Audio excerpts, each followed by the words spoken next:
In today's video, I'm going to teach you how to efficiently manage your bills in Xero by setting up a new bill via email. This process is a handy feature that can streamline managing your accounting tasks and can save you time as you handle your day-to-day business transactions.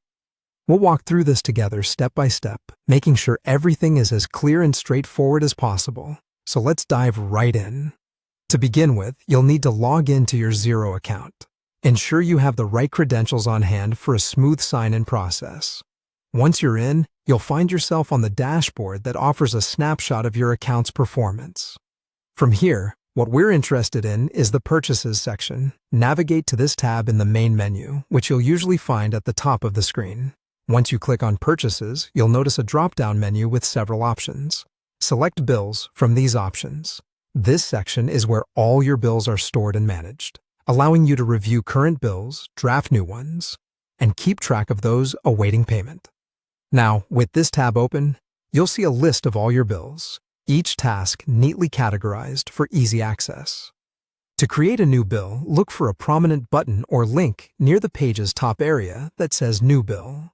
Clicking this will open a fresh form where you can input the new bill details.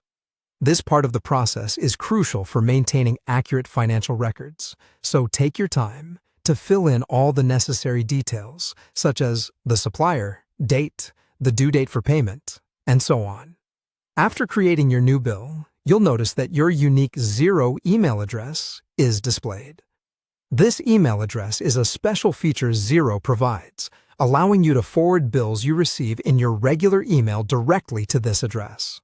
Once forwarded, the bills are automatically uploaded into your Xero account, reducing manual entry effort.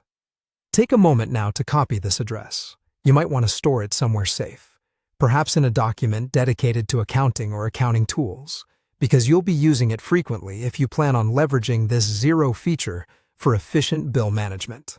And that's all there is to it. By following these steps, you've now set up your Xero account to handle bills more efficiently and have learned how to use the unique email feature for easy bill management. Always remember to log out of your Xero account after your session, ensuring your business data remains secure. I hope you found this guide helpful and that it makes managing your bills in Xero a breeze. Thanks for watching, and see you in the next tutorial.